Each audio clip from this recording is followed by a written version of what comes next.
अस्सलाम वालेकुम स्टूडेंट्स, यहाँ पे हमारे पास क्लास 10th का सेकंड लेक्चर है। पेज नंबर 4 से हम स्टार्ट कर रहे हैं। आज उस दिन हमने क्या पढ़ा था,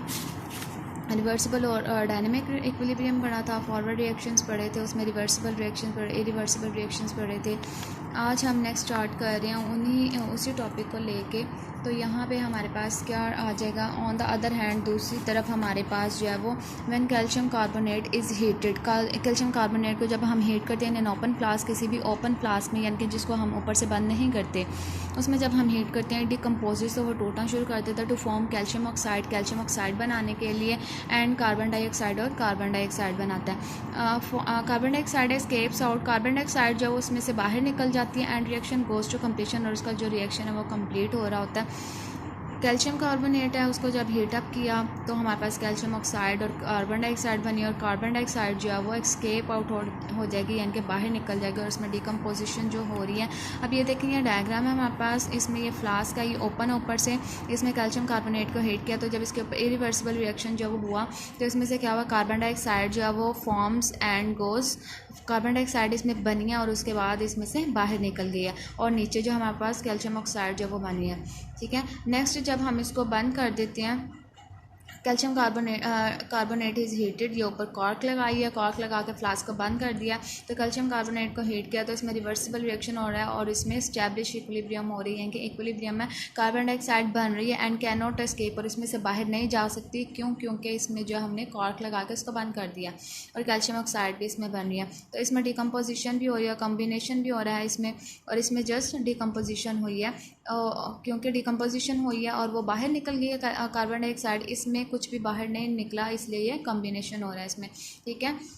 और showing establishment of reversible reaction, हमारे पास इसमें इस्टेब्लिशमेंट बताई हुई है रिवर्सिबल रिएक्शन की। इन दिस टू रिएक्शंस, इन दोनों रिएक्शंस में हमारे पास डिकम्पोजिशन इज़ रिवर्स, डिकम्पोजिशन जो वो रिवर्स हो रही है टू कम्बिनेशन और वाइस वर्सा, उसको कंबाइन करने के लिए, और इसी तरह से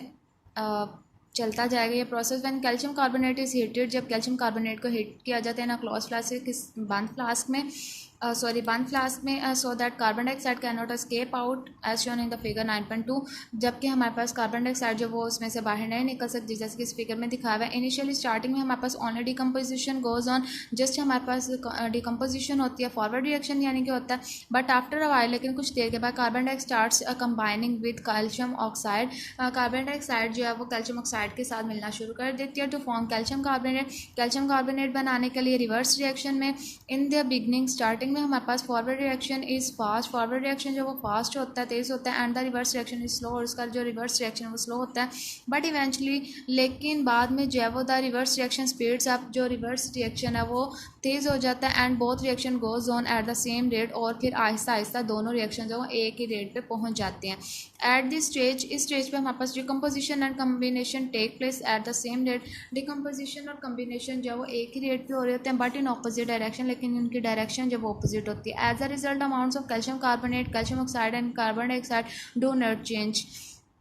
इसमें हमारे पास इनका जो रिजल्ट आता है उसमें हमारे पास calcium carbonate, calcium oxide, carbon dioxide, इनकी जो हमारे पास अमाउंट्स हैं वो चेंज नहीं होती। इट इज़ रिटन एज, इसको हम एज इट इज़ लिखते हैं कैल्शियम कार्बोनेट, जिस तरह से ऊपर हमने लिखा calcium oxide plus carbon dioxide. When we think of the term equilibrium, जब हम इक्विलिब्रियम के बारे में सोच रहे होते हैं तो हमारे माइंड में क्या चीज़ आती है, कि कोई भी चीज़ जो है वो इक्वल होगी, बैलेंस होगी, वो जो हमारे पास इक्विलिब्रियम। ठीक है, the first word that usually comes into mind is balance, तो हमारे माइंड में जो सबसे पहले जो चीज़ आती है वो क्या होती है, बैलेंस। हावर द बैलेंस में भी achieved in a variety of ways, अब बैलेंस जो है वो मुख्तलिफ तरीक़ों से हम अचीव कर सकते हैं, हासिल कर सकते हैं। Thus when the rate of the forward reaction takes place at the rate of reverse reaction, जब हमारे पास फॉरवर्ड रिएक्शन का जो रेट है वो हमारे पास रिवर्स रिएक्शन के रेट पे हो रहा होगा। The composition of the reaction mixture remains constant, तो हमारे पास रिएक्शन मिक्सचर का जो कंपोजिशन होगा वो हमारे पास क्या होगा, कॉन्स्टेंट रहेगा। It is called the chemical equilibrium state, इसको हम केमिकल इक्विलिब्रियम स्टेट कहते हैं। एट इक्विलिब्रियम स्टेट में हमारे पास देर आर टू पॉसिबिलिटीज़, हमारे पास यहाँ पर दो मुमकिन हालतें होती हैं। फर्स्ट है हमारे पास when reaction ceases to proceed, जब हमारे पास रिएक्शन जब वो प्रोसीड कर रहा होता है, प्रोसेस हो रहा होता है उसके ऊपर, तो it is called static equilibrium. यानी कि जब हमारे पास रुका होता है या स्टार्टिंग पे हमारे पास होता है हमारा प्रोसेस रिएक्शन जो है वो इट इज़ का स्टैटिक इक्विलिब्रियम, तो उसको हम स्टैटिक इक्विलिब्रियम बोलते हैं। This happens mostly in physical phenomena, तो ये हमारे पास मोस्टली जो है वो ज़्यादातर जो है फिजिकल फिनोमेनास में होता है। फॉर एग्जाम्पल मिसाल के तौर पर अ बिल्डिंग रिमेन स्टैंडिंग, कोई भी बिल्डिंग जो है वो खड़ी रहती है रैदर दैन फॉलिंग डाउन, नीचे गिरने की बजाय, because all the forces acting on it are balance, क्योंकि उसको हर तरफ से जो फोर्स लग रही होती है वो उसको बैलेंस करके रखती हैं। This is an example of static equilibrium, ये हमारे पास स्टैटिक इक्विलिब्रियम की एग्जांपल है। नेक्स्ट है हमारे पास when reaction does not stop, जब हमारा रिएक्शन जो वो स्टॉप नहीं कर रहा होता, रुक नहीं रहा होता। Only the rates of forward and reverse reaction becomes equal to each other, जब हमारे पास फॉरवर्ड और रिवर्स रिएक्शन जो है वो एक दूसरे के इक्वल होते हैं but take place in opposite direction, लेकिन उनकी डायरेक्शन जो वो ऑपोजिट होती है। This is called dynamic equilibrium state, इसको हम डायनेमिक इक्विलिब्रियम स्टेट बोलते हैं। Dynamic means reaction is still continuing, dynamic का मतलब होता है कि रिएक्शन जब वो अभी कंटिन्यू है, मुसलसल हो रहा है। Dynamic equilibrium state, dynamic equilibrium state में हमारे पास rate of forward reaction is equal to rate of reverse reaction. Dynamic equilibrium state में हमारे पास जो फॉरवर्ड रिएक्शन का रेट होता है वो रिवर्स रिएक्शन के रेट के इक्वल होता है। अब नेक्स्ट है हमारे पास in a reversible reaction, reversible reaction में हमारे पास dynamic equilibrium established, dynamic equilibrium जब इस्टेब्लिश हो रहा होता है यानी कि बन रहा होता है before the completion of reaction, reaction के कंप्लीट होने से पहले, it is represented graphically in figure. अब इस ग्राफ में उन्होंने कहा कि हमने आपको बताया at initial stage the rate of the forward reaction is very fast, जो हमारे पास फॉरवर्ड रिएक्शन का जो रेट है वो बहुत फास्ट था, and reverse reaction is taking place at a negligible rate, और जो हमारे पास रिवर्स रिएक्शन का रेट है वो क्या था, नेग्लिजिबल स्टेट पे था। नेग्लिजिबल स्टेट पे मतलब वो निगलेक्ट हो रहा था, उसको हम इतना ध्यान से नोट नहीं थे कर सकते, बट ग्रेजुअली लेकिन आहिस्ता आहिस्ता जब forward reaction slow down, forward reaction जब वो स्लो हो गया and the reverse reaction speeds up, और उसका जो रिवर्स रिएक्शन है वो फास्ट होता चला गया। Eventually both reactions attain the same rate, और दोनों रिएक्शंस हैं जो वो सेम रेट जो अटेन कर लेती इस कॉल्ड डायनेमिक इक्विलिब्रियम। जब दोनों चीज़ें जो वो सेम रेट पे आ गई तो उसको हम डायनेमिक इक्विलिब्रियम बोलते हैं। अब इस ग्राफ में देखें, ये हमारे पास टाइम है और ये हमारे पास रिएक्शंस के रेट है। यहाँ से हमारे पास रिवर्स रिएक्शन रेट जो वो स्टार्ट हुआ है और इधर से हमारे पास फॉरवर्ड रिएक्शन रेट है, और फॉरवर्ड रिएक्शन पहले हमारे पास क्या था, स्लो था, एंड बाद में जब वो उसके पास हमारे पास रिवर्स रिएक्शन के साथ जब वो उन दोनों के रेट जो वो सेम हो गए, और यहाँ से रिवर्स रिएक्शन का जो रेट है वो इंक्रीज़ हो रहा है, फॉरवर्ड का जो वो डिक्रीज़ हो रहा है, और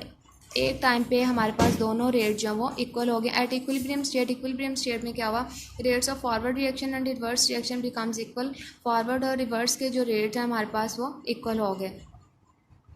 फॉर एग्जाम्पल मिसाल के तौर पर हमारे पास in case of reaction between hydrogen and iodine vapours, hydrogen और आयोडीन वेपर्स के दरमियान जब हमारे पास some of the molecules react with each other, कुछ मॉलिक्यूल्स जब वो रिएक्ट करते हैं एक दूसरे के साथ to give hydrogen iodide, hydrogen iodide बनाते हैं कि जब हमारे पास हाइड्रोजन और आयोडीन ने रिएक्ट किया तो हमारे पास हाइड्रोजन आयोडाइड बनेगा। At the same time same हमारे पास टाइम है, हमारे पास some of the hydrogen iodide molecules decompose back to hydrogen and iodine, यानी कि उसका जब रिवर्सिबल रिएक्शन होगा तो हमारे पास हाइड्रोजन आयोडाइड जब डिकम्पोज होगा तो उससे हमारे पास हाइड्रोजन और आयोडीन बनेंगे। इन द बिगनिंग स्टार्टिंग में हमारे पास जो है as a concentration of reactants is higher, जो हमारे पास रिएक्टेंट्स की जो कंसनट्रेशन है वो ज़्यादा होगी than that of the products, product से the rate of the forward reaction is fast, तो हमारे पास फॉरवर्ड रिएक्शन जो वो फास्ट होगा दैन द रिवर्स रिएक्शन से। एज द रिएक्शन प्रोसीड, जैसे ही रिएक्शन जो वो चलता जाएगा हमारे पास प्रोसेसिंग होती रहेगी उसके ऊपर, the concentration of reactants will gradually decrease, तो उसके हमारे पास रिएक्टेंट्स की जो कंसनट्रेशन है वो आहिस्ता आहिस्ता कम होती चली जाएगी, वाल that of the product will increase, जबकि प्रोडक्ट की जो हमारे पास कंसनट्रेशन है वो इंक्रीज होगी। Consequently the rate of the forward reaction will go on decreasing, और इसी तरह से हमारे पास फॉरवर्ड रिएक्शन जो वो कम होता चले जाएगा and the reverse reaction will go on increasing, और जो हमारे पास रिवर्स रिएक्शन है वो बढ़ता चला जाएगा and ultimately the two rates will become equal, और एक टाइम में दोनों रेट्स जो वो इक्वल स्टेज पे आ जाएंगे, will become to equal each other, thus the equilibrium will set up and concentration of various species hydrogen iodine and hydrogen iodide becomes constant, तो हमारे पास जो तीनों हमारे पास जो यहाँ पे स्पीशीज़ यूज़ हो रही हैं, जैसे कि हमारे पास हाइड्रोजन आयोडीन है और आयोडाइड है, हाइड्रोजन आयोडाइड है वो क्या हो जाएंगी, कांस्टेंट हो जाएंगी। इट इज़ रिप्रेजेंटेड एज, और इसको हम इसी फार्मूला से रिप्रेजेंट कर देंगे, hydrogen plus iodine is equals to, हमारे पास जब इसके ऊपर इरिवर्सिबल रिएक्शन हो रहा है तो दोनों हमारे पास क्या हो जाएंगे, हाइड्रोजन आयोडाइड बन जाएगा।